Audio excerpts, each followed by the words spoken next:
So thanks very much for having us today. We're a very new organisation, and so I suppose this is our first outing at any sort of public event. I'm going to tell you a little bit about how we got started and where it all came from.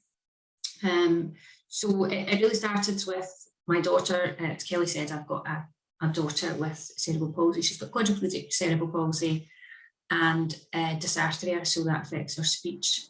And there are people in the room who can definitely testify. She was a very confident and cheeky, sociable young person when she was little. But as time went on and she got a little bit older, she got to about age 9, 10, and she sort of changed a little bit. She became a lot shyer. She became a lot more aware of her disabilities. She was wary of social situations. She didn't really, particularly if they involved other children, she just didn't enjoy using her voice so much. And that began to concern me because she was at a phase where she was about to transition into secondary school, which was a big deal. She's in a mainstream school. And I was concerned about how that would affect her socially, whether she was going to be able to make new friends, whether she was going to be able to socialise with people, whether how the teachers would cope with her, and was that going to impact on her education? And I suppose the long-term concern is if it impacts on her education and her socially, how's that going to affect her economically when she has to go out and make her own way in the world and earn a living? So these were all really big concerns, but I think that the biggest thing for me was that I just felt she was sad. She was just sad about the whole thing, and that was quite difficult for me to manage. So I suppose the obvious solution to that was really to go to speech therapy, and we had speech therapy from the very start, from her infancy. We'd had speech therapy involvement, and a lot of that was probably around more around feeding, and then a bit about alternative means of communication, but not an awful lot around speech. And so we had approached Bobath at the time. They were called Bobath, and we worked with Claire and Rena at Bobath, and they I learned such a lot about voice and speech during that time. And the good thing about it was that they did actually measure, and they were able to measure and see some benefits, and she certainly felt better. So I knew that things could make a difference, but I knew that probably that therapy wasn't really going to be the long-term answer. And I think we all kind of reached a stage where we felt we had exhausted the possibilities for speech therapy and gone as far as we reasonably could with it. So fast forward then to Christmas 2015, where Colin Firth comes into the picture.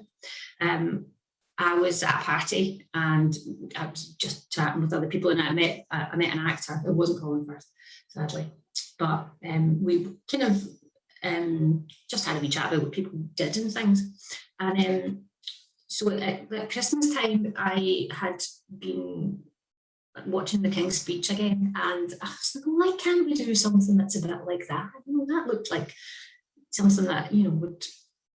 It's a thing that we've never really had as part of speech therapy. It's not a thing that's done very much, because it was really a sort of drama-based thing. And coincidentally, the same weekend, the actor that I had met, Nicole, was on TV in an episode of Jonathan Creek, and it just made me think, I could just ask her. So that's what I did. I asked her what she thought about maybe getting some vocal coaching, sort of drama perspective.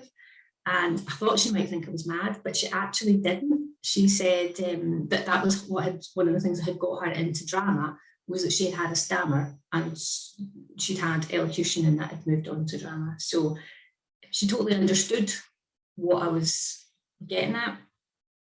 And she said she would check out and see if she could find anyone. And by tea time that night, she had given me the number of the lovely Joseph Brown, who is my co-host, co-founder. And so we had a chat on the phone, and he came along and met my daughter, Melissa, and they had you know, they had a little session together using his techniques, and I immediately kind of recognised that as a thing that we were always missing. The thing that was that doesn't normally happen. It was quite an active sort of session, so we went ahead. We did some weekly sessions, and she really enjoyed it, and she was getting a lot out of it, and people in the family were starting to see she was like sort of more confident, more able to just speak, volunteer speech in a way that she hadn't been doing. So we felt it was really working, and I think independently over those months and weeks, we started to think, you know, this would be something that would be much better if we could do it in a group, because we could then have, you could then do some more sort of drama work, because there's a limit to what you can do when there's just two of you. And we can just need a bit more sort of engaging and long term for people. So that is what we did. We reckoned that between the two of us, we had enough content, skills. I had third sector experience, and Joe had all his drama contacts and drama experience, and you know, we both had a good understanding of disability, although albeit from different perspectives. So we went ahead and put together speech bubble drama. So when we were putting it together, there were lots of things that we thought about, and I think one of the main things was that we wanted it to be a safe space. So whether young people were learning these vocal techniques and strategies for the first time, or whether they were, you know, practicing techniques that had been given to them by speech therapy, we just wanted them to be regularly practicing them in a place where it was friendly, it was supportive, the coaches understood disability and were comfortable with the young people, would give them space, not have the fear, which I think parents will all recognise. And we wanted it to be something that would allow kids to socialise and make new friends and meet other people, because isolation, for lots of the children who are in mainstream school, isolation is a big thing. You know, they're maybe the only child with a disability, a physical disability, they're maybe the only child that has a speech issue, and it does throw up barriers. So I also think there's something about finding your tribe, and that's something that I felt we wanted to put in there.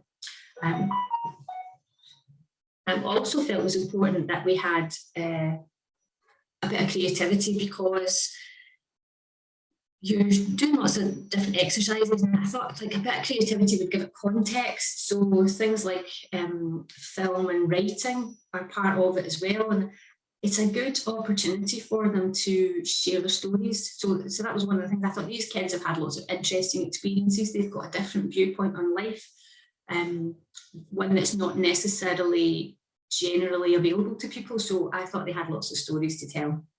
Turns out the stories they have to tell are not the ones we expected, but they're getting the opportunity to tell them. So that's what's good about it.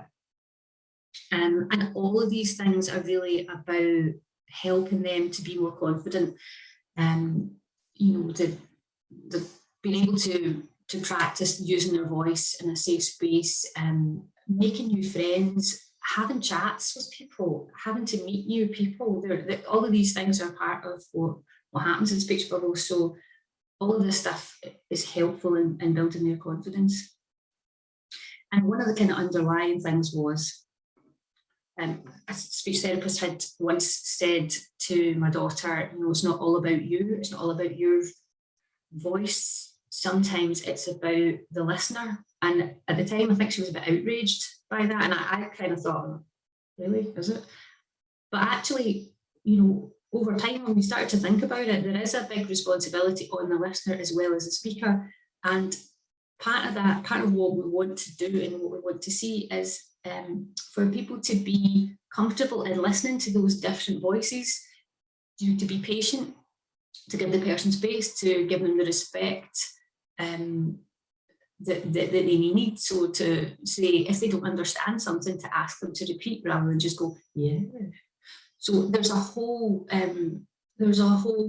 societal thing in there, and we kind of want to be part of making that change, because it's really important. And I think we are beginning to see it now. You've got people like Rosie Jones who are on TV and things like that. So that's an important change. But for these young people, we don't often see positive role models. So certainly when we share images and things of our young people, that's one of the things we try to make sure is that they are portrayed the way they really are, which is active, creative young people who've got something to offer, and not passive participants in things. So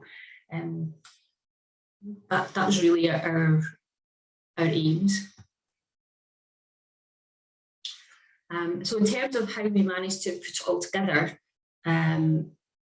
we had to put together a board. So we have a good mix of people. We've got our chairs from the Scottish Government. We've got an academic speech therapist who's currently working on a piece of work to evaluate this type of approach in young people. So we're looking forward to seeing that. We've got education. We've got an ASN early years specialists, and we've got parents. Obviously, we've got parents. Young people, we have one of our young people is volunteering with us just now. So she attends the board and takes the minutes. So, and we do obviously consult with all our young people all the time. So they're a big part of it as well, although I'm not sure they're really ready to sit through a board meeting yet. We're currently working with young people across Scotland, and I think the age range at the moment is from 6 to 18, but we are funded from age 5 up to 24. So we have also the coaches that Joe will tell you about. We've got a really good mix of coaches as well. And I want to mention our patron as well, who is Robert Softly-Gale. Excuse me, he's the creative director of Birds of Paradise Theatre Company.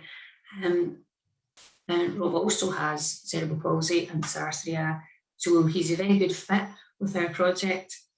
And I was really keen to have him on board, because not just because he's a BAFTA nominee and he's had a hit show at the Edinburgh Festival, and he's toured internationally with his theatre company, but I think mainly because he's just got an ordinary life. He's got a family and he's got a career doing something that he really loves doing, and I think that's a really positive role model for our kids and young people. So he's been really helpful with his contacts and with his time.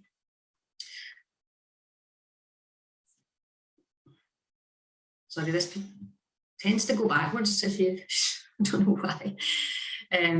So Joe's going to tell you a wee bit about who actually works with Speech Bubble and what we do, and then I'll go on to tell you about the terrible times we've had during COVID. Thanks, Jen. I hope everyone can hear me. So yeah, as Jen said, my name's Joe Brown, and I'm the co-founder and lead facilitator for Speech Bubble. This is the really awkward bit where I have to big myself up, but I'll give it a shot. So yeah, I have cerebral palsy. I'm quadriplegic. It affects my lower limbs more than my upper limbs, and my right side more than my left side. I studied as an actor. I graduated in 2010 from Rosebuffer College of Theatre and Performance in London. I've worked with people like the National Theatre in London, the National Theatre of Scotland, Dundee Rep, the Lyceum, the Sets, lots of different places. I was the lead coach for Bebop, which was the young person's theatre group that was run by Birds of Paradise, which is Scotland's leading disability theatre company. And I also worked for a charity called Paragon Music Ensemble, which provided music tuition to young people and young adults with additional support needs. The team, the lovely team. Let's talk about them. So Kirsty, who is one of our tutors, she graduated as an actor from East 15 School of Acting in London. Kirsty's worked extensively through Scotland with the Lyceum in Edinburgh, the Traverse in Edinburgh, the Citizens Theatre in Glasgow, the Tron in Glasgow. She also worked for a youth theatre for young people with additional support needs in Edinburgh called Inspire. She is she's a teacher for Edinburgh Acting School. Yeah, just a beautiful human being. Lauren, you can all see the pictures. So Kirsty is the one with the orange top on. Lauren, who I'm going to talk about now, is the one with the black t-shirt on. Lauren studied at the Glasgow Academy of Musical Theatre Arts. She is a dancer and a singer, and has worked again, primarily Lauren worked in London, and then her teaching work consisted of working with the Cameron Mackintosh Foundation. So Lauren was a lead facilitator for young people who would go and they would watch a Cameron Mackintosh musical, and then Lauren would take them through a workshop of all the songs and the movements of that musical.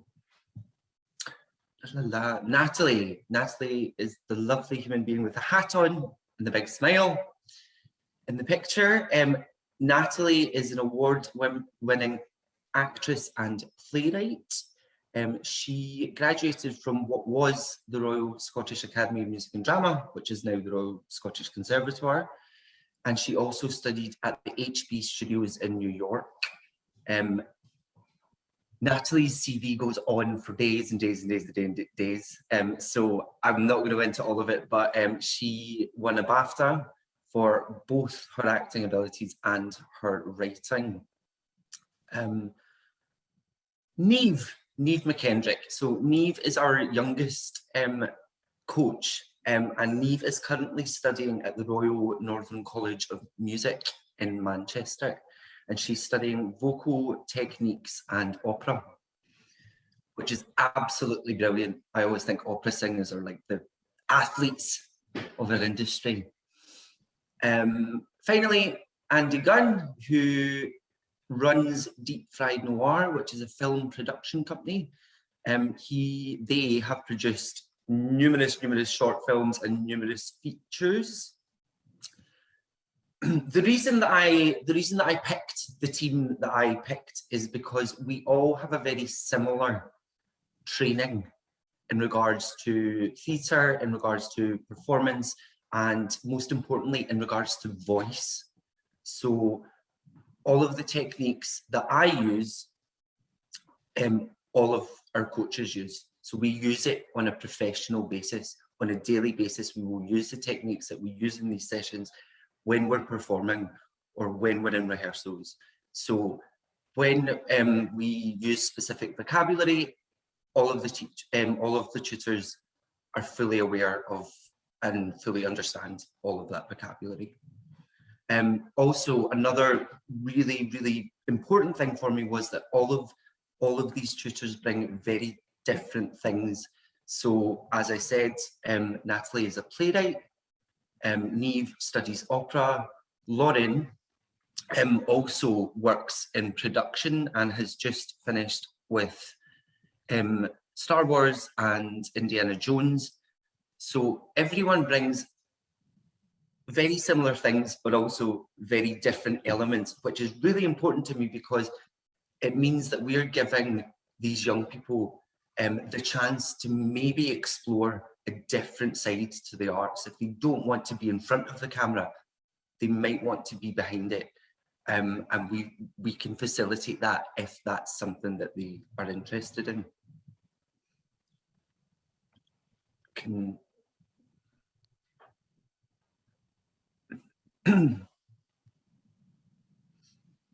Lovely. So I'm going to show you a very short video and it kind of shows you what we do, and then I'm going to kind of elaborate on that. Okay, so hands on your knees. You go zoo.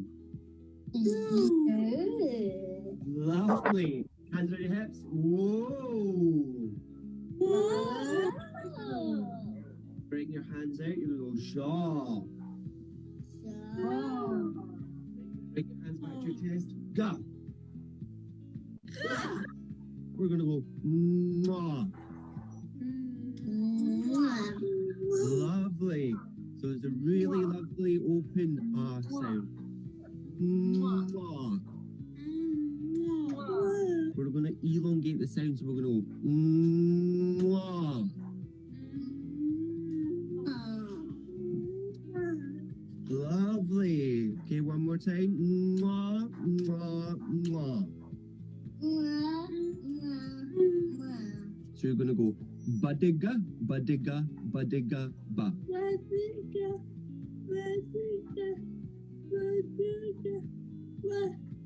Lovely. So can you repeat after me? Red lorry. Red lorry. Yellow lorry. Yellow. Lovely. Red lorry, yellow lorry. Red lorry, yellow lorry. So, has everyone thought about their absolute favourite animal? Giraffe. Giraffe, lovely. Cleo, what's yours? Elephant. Elephant, beautiful. And Mel? A Penguin, amazing. Let's go and play with some leaves. Yes. And let's eat. Let's eat fish. Yes. And let's eat berries. Yes, and let's get fish. Lovely. Cleo? And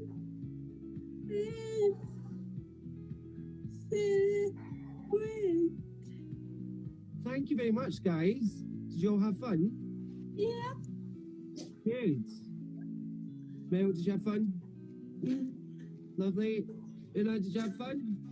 Yeah. Lovely. Yeah. Bye.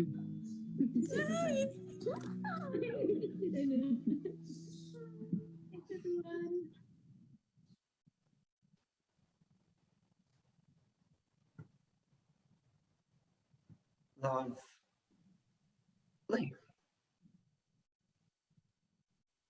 Sorry, I don't know how to get rid of this now. Just bear with me.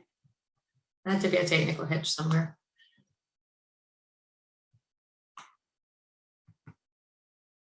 Okay. Oh, sorry. Hands on your knees. You go zoo.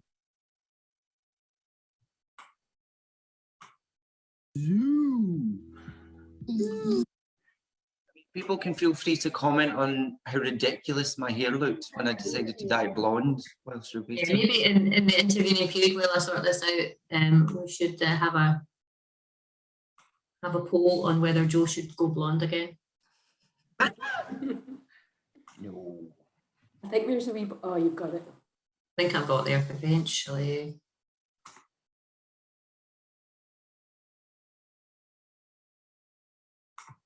There we go. Lovely. And so that was just that was the 3-minute short video about what it is that we do. So we focus lots on breath and resonance and articulation and diction. And if anyone who's listening doesn't know any of that terminology, please feel free to stick it in the chat and I'll explain it to you. All of those elements are things that as an actor we use every day, or we're at least aware of every day. And if we are in rehearsals and we are in performance, all of those we really focus on them. We also do a bit of relaxation.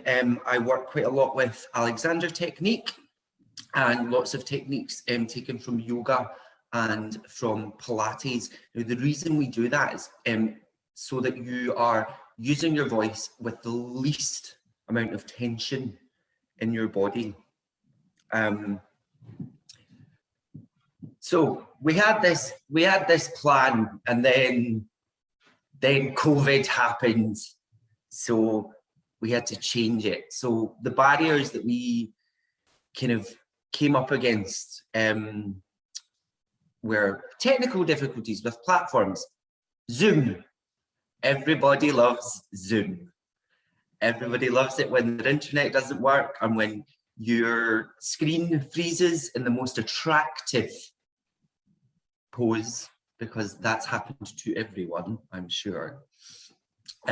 So yeah, but there are things that we have to deal with on a regular basis, and people, if they get cut off, they can just join back in when they can. But we just deal with that as and when it happens. Sound quality on computers. Now, this was a big one, because lots of times I was unsure whether or not a participant was making the correct sound or an incorrect sound, or if it was just the sound quality on the computer, which meant that actually we had to repeat exercises more than I would have done. So that just meant I had to change the way we planned sessions. Physical elements more challenging, definitely. As I just said, we work a lot with Alexander technique and with yoga techniques and Pilates techniques, and those physical elements were just harder to do because I wasn't in the room. We do quite a lot of work on the floor, just so that the participants are just letting the floor support the weight of their body, and it means that there's no unnecessary tension, or less unnecessary tension, because the floor is taking the weight of their entire body. But because we were doing it over Zoom, those physical elements were really difficult to do. Some children are not Zoom compatible. Some people are not Zoom compatible. I'm not a massive fan of Zoom personally, but yeah, we did discover that some of our participants just were too distracted by Zoom, or they just felt really uncomfortable, which goes completely against our ethos of, you know, creating a safe space and being confident. So any of those participants we are still communicating with and talking to, because when we do these sessions in person, they'll be invited to attend to those. Not being able to meet in person, I'm sure it has been absolutely awful for everybody in all aspects of life during the pandemic. But the social element of speech bubble was really affected because these young people couldn't meet in person. So that was quite difficult, but they do get the opportunity to always have a chat with each other at some point in the session, so that they are still getting that social element and they're using their voice, which is really important.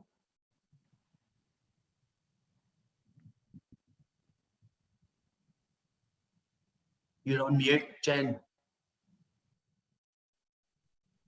When we had this conversation about how we were going to manage this presentation, we decided that Joe had all the bad stuff to say.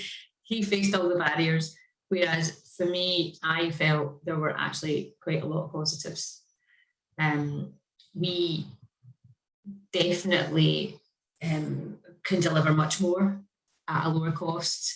And because I'm the one who's been applying for the funding, that was a big thing for me. So it was definitely really helpful not to have to pay for venues and not have to pay for sessions, although I have to say Cerebral Palsy Scotland have been hugely supportive of us and offered us a venue, and that was part of the original plan, was that we would have sessions in the basement at Cerebral Palsy Scotland, which it doesn't sound that nice, but it is a lovely basement and it's fully accessible and it has accessible toilets, so it was a perfect place for us, but quite small given the children that we would be inviting along. So we knew that was going to be a cost us in the future. And time, it saves everybody time. And I think that is particularly important for some of the young people, because they have the travel time to get there, they have the travel time to get home, and they're expected to perform while they're in the room. That can be quite exhausting for them, as well as taking a massive chunk out of their day. So I think for them, it can be really quite helpful. A big thing for us was reach, because we, you know, even if everybody loved drama, which they don't, we would always be a niche group, because we're talking about 1 in 500 live births for cerebral palsy, and we're only a fraction of those young people whose speech is affected. We can also work with kids across the country, and I think that's really important, because a niche group, you've got more access to more people. And it also gives us access to more coaches, because 2 of our coaches are Edinburgh based and 2 of our coaches are Glasgow based, and 1 of our coaches is actually in Manchester. So it gives us much more choice in terms of coaches as well. Resilience, I mean, that's something that we were talking about earlier on this morning during Nick Watson's presentation. The ability to deliver this during the pandemic was really helpful, because we could do this. We didn't have to worry about anybody getting infected. We didn't even have to worry about people who were isolating. We kept going while the schools were off, even though we had plans to not work during the holidays, but because the schools were off and we knew that kids were isolated, we just kept going. And that was something that we obviously wouldn't have been able to do. But I think the biggest thing for us is the ability to meet everyone's individual needs. Now, unfortunately, there are those kids, the incompatible Zoom kids, you know, we still manage to meet their needs in a slightly different way. So we've got some funding from the Robertson Trust to do one-to-one sessions, and that was really helpful for those children. But it just meant that we could meet individual care needs, because they were in their own home, they had their own care. We didn't have to worry about volunteers coming in or training them, or, you know, all of that stuff that we will have to do when we do physical sessions. And it helped us with the age and ability, because the little video that you saw was at the very early stages, where we started with 2 kids, and I think we had 3 there, and that was a big age gap. So we were able to split that group along the lines of age later on, just so that everybody's needs were really being met better, and everything was a bit more kind of age appropriate. And so where we actually ended up, and maybe we were looking at probably about 5 children in a central location in Glasgow, probably looking at just Glasgow city area and maybe the surrounding 4 local authorities who would be able to reach our sessions. But actually we've now got 10 young people.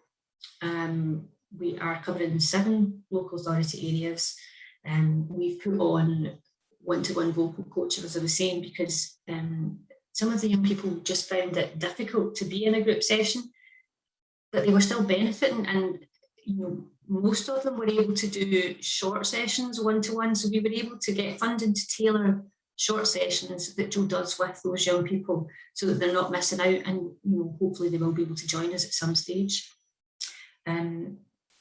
We also did lots of different things with the kids, so they did spoken word sessions. I think that was Lauren, who has a bit of spoken word experience.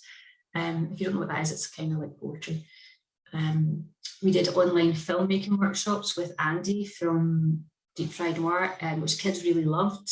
And they produced 5 short films out of that.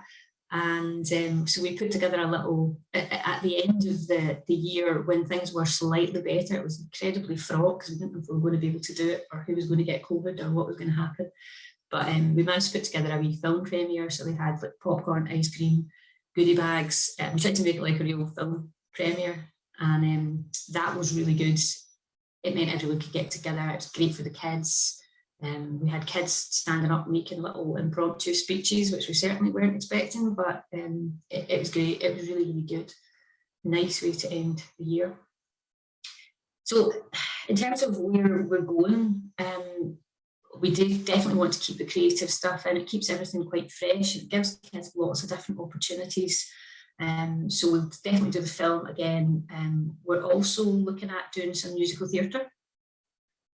And we've got a bit of an idea to get some wheelchair dance involvement going, because you can't have musical theatre if you don't dance. So, and most of our kids are wheelchair users, either full-time or part-time. So the other thing that we'll do is we will definitely experiment with in-person groups, if that is allowable in the future. Whether we do that in Edinburgh or Glasgow, it's up for discussion, because we've got kids. It's pretty much equal across the East Coast and the West Coast, and again, because the tutors also split between East and West. I think the big thing for us is that COVID just absolutely changed this project. It's a completely different idea than it was, and I think COVID for us just wasn't all bad. So we want to keep some of the good things that we have learned from this, and although we will be in person next year, we definitely want to keep our online presence, and a plan for us is really to offer that online activity right across Scotland, because I'm really conscious that I live in a city, and bringing up my daughter, we had lots of opportunities to join in things, both mainstream things and specifically disability things, and you just don't necessarily have that if you're in a more rural or an outlying area. So I think it's a valuable thing that we can offer people, and we want to keep going with that. Thanks. Oh. Thanks. Thanks so much. Sorry, just changing my screen there so it's recording the right section. Thanks so much. That was really, really interesting. We're really short on time now. So if there's any questions, I would like to encourage people to ask now. Question from John. Do you want to turn yourself off mute and just fire ahead? Oh.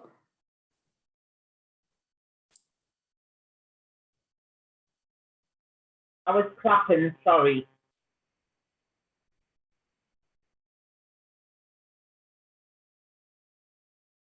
I think that was a clap, a round of applause rather than a hand up. Sorry. I did have my special specs on to see that. Thought it was a raised hand. I have a question, if that's okay. So brilliant to hear both of you present, and it's just like so amazing to hear how that's gone forward. I think in terms of like myself working at Cerebral Palsy Scotland, just how much it fits in with what we sort of have as an ethos, but what you were able to take forward and do in such a more creative and amazing way is brilliant. Just a question, maybe more for Joe, in terms of how you work with the children. Do you and young people, have you had to adapt what you do a lot, or do you feel like the techniques that were already there at your disposal were a good fit for what you needed to do with them? Well, I think you always have to adapt in everything that you do with anyone in life, don't you? You just need to be, completely like impulsive and aware and present with the person that you're working with. Lots of the techniques work really well, and it's just about how does that person access their voice. My voice is different to your voice, it's different to Kelly's voice. Everyone's voice is different, but it's how we use those exercises and those techniques in order for them to access it in the most, and I keep saying this, but it's so important, in the most kind of tension-free way. Yeah. You can't get rid of cerebral palsy or change it. So it's how do they use those exercises in order to project, get louder, or to be more articulate, or to access diction. Brilliant. Thank you.